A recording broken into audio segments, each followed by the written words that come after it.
You know when they say they don't make them like they used to, and people are all like, yeah, it's because the old stuff is crap, and you scream in their faces because that's the biggest load of rubbish you've ever heard? I mean, you've probably never seen the TV programmes that I'm talking about because they're not on TV anymore. Not because they're rubbish, but because, well, who even knows why? Tiny Toon Adventures was one of those programmes that transcended generations, and yet, do you hear people talking about it and asking for a revival? No. Why? Because people are idiots! Did you not watch that show? It was a mixture of brilliant slapstick, heartfelt moments, crazy wacky looniness, and it had Diddy versions of Looney Tunes characters. What is there not to love? You will have to guess that I feel rather strongly about this. If I could talk in caps lock, I certainly would have done. No, long before this game existed, Tiny Toons already had a cracking little set of platformers on the SNES and the Mega Drive, both entirely different from each other, and Konami obviously saw fit to go the natural route and give the games an honorary sequel, and what better way, a natural way, to follow up a platformer than with a sports game? You heard me. Everyone knows that after a platform game you go into sports, then puzzle games, then RPGs, then when you've really milked it for all it's worth you go back to make an awful platformer again. We've never got that far. Be thankful. Sonic. Anyway, they're tiny, they're toony, they're all a little loony, and in this cartoony, they're invading your TV. I couldn't resist it. So here's the scoop.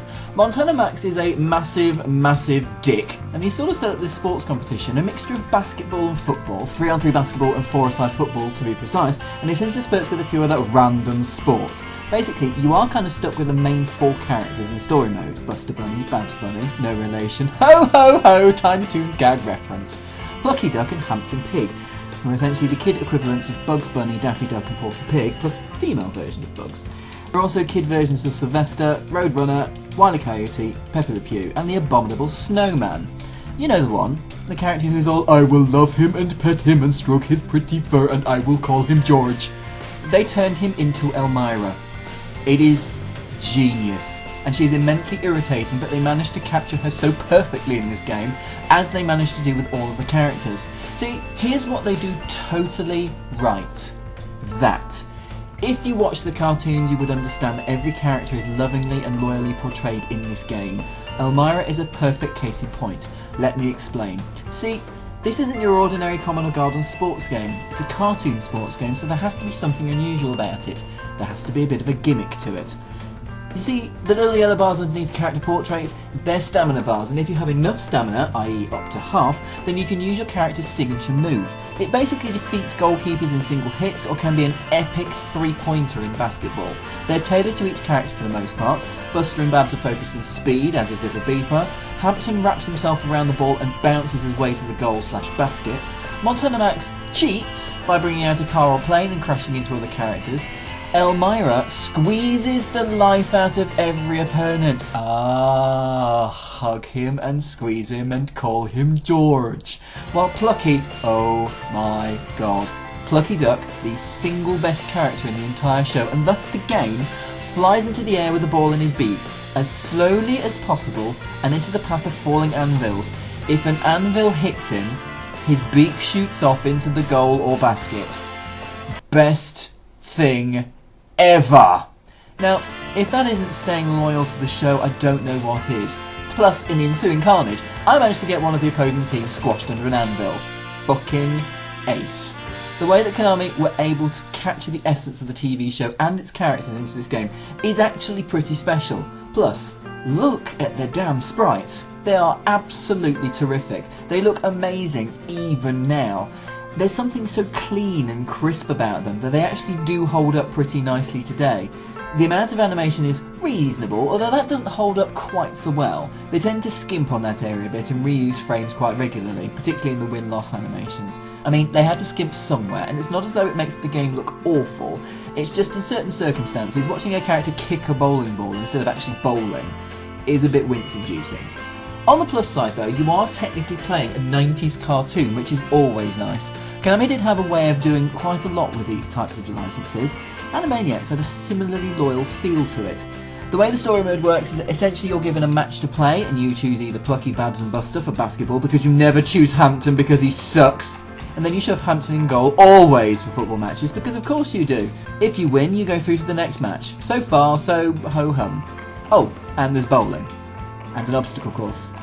and a whack-a-mole game. Fuck yeah, there is! You know what you always wanted to do as a kid? Fucking smash that Montana Max in the fucking face for being a giant dick. He always got his comeuppance, I will say that, but you actually get the chance to do it this time. You can also hit Elmira and Dizzy, but that'll cost you points, so you don't want to do that too often. Also, Go-Go drops bombs across the field. Yeah, he does that. He's insane. He's the ref. Be warned. It's a sweet enough little sideshow, but to be honest, it's a bit lacking. It lasts 30 seconds. On the plus side, you can have 4 players whacking Monty on the head, and it's fucking hilarious. But it's 30 seconds. It feels a bit cheap and tacked on in comparison to anything else. Basketball and football are pretty much where this game is at, and that shows, to be fair. Oh whoop, there's an obstacle course. It's a massive button-mashing mess. Move along, nothing to see here. And there's bowling, which is a giant random mess of a game that requires some semblance of skill, but Montana Max tends to cheat most of the time anyway, so unless you're bowling a perfect fucking game, you might as well password your way to the final level, because he's fucking ruthless. He blows the pins up even if he doesn't touch them. It's ridiculous. Okay, so he doesn't always cheat, but there is no way he's doing it legit every time, and you'll have to score pretty highly yourself. It's a bit mean, and for a child of 8, 9, 10, you'll probably feel a bit hard done by. As an adult, you'll be throwing the controller in rage at the screen, hoping it hits Montana Max in this smug face, the bastard! We all hate you! Sod off, Montana Max! Stop being a massive, massive dick! So yeah, the fun is centred around the football and basketball events, and in story mode, the other 3 games actually work because they're neat little sideshows. Them on their own are not worth the price of admission though, as fun and diverting as they are. Within the game there are 5 different courts/pitches that you can play on, and some of them have little foibles and quirks that help them stand out rather than just be nice to look at. The stadium on its own is basic and has nothing to hinder your players as they traverse the length of it. On the other hand, the other 4 places have something potentially game-changing. In the Western Stadium there are horses at the corner of the court, and if you get too close, they will kick you hard, and it does a lot of damage. There are also barrels bouncing across the screen that will crush you and stop you dead in your tracks if you get caught. The forest has hidden weeds in the grass that trip you up. The downtown stage has oil slicks across the court that trip you up as well. And then there's Montana Max's room. Yeah, if you hated him before now, you're gonna fucking detest the kid after this place. I mean, aside from having scale electric style cars racing across snapping your legs off, there's a train track with a toy train in the middle of the whole court that is going to trip you up regardless of where you are. And here's the massive game changer. The scores are generated randomly via spinning wheel. See that circle with Monty's face in it? Yeah, that generates a score for a basket or a goal. It can go for 2, 3 or 5 to 0 if you land on Max's face, which is another reason to punch it because he's a massive, massive dick. Punch him in his dick face.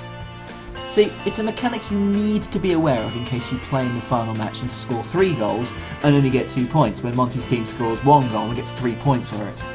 And then you lose. And then you punch Montana Max in his dick face! Now, technically it's not unfair because it's randomly generated towards both of you, and if you score a goal using a special move, you automatically score something, which lessens the blow somewhat.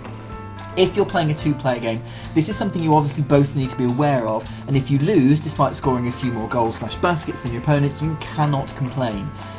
But there's something off-putting about shoving this stadium in as the final level. You have to be really good to make sure you don't screw yourself over or get screwed over by the opposing team. It's not a bad mechanic, per se, but if you are going to choose to use it, just don't punch your brother in the balls afterwards if he beats you. Sorry, bro.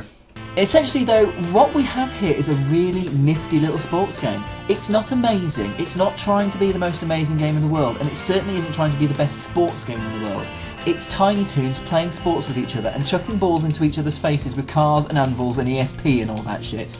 And that's the beauty of it. It's not trying to be anything it's not. It is a bare-bones sports game that keeps things simple. You don't need to know all of the rules to either sport, and they don't follow the offside rule in football, thank fuck for that. And you'll realise that the 24-second rule in basketball is enforced rigidly. There's no need to worry about it. Just fucking hurry up and pass the ball and shoot it, you moron! There's 2 points you just cost me! But at the end of the day, it's Tiny Toon Adventures. Come on, join the fun. And now my review is done. If you're scratching your head to that reference, I hate you so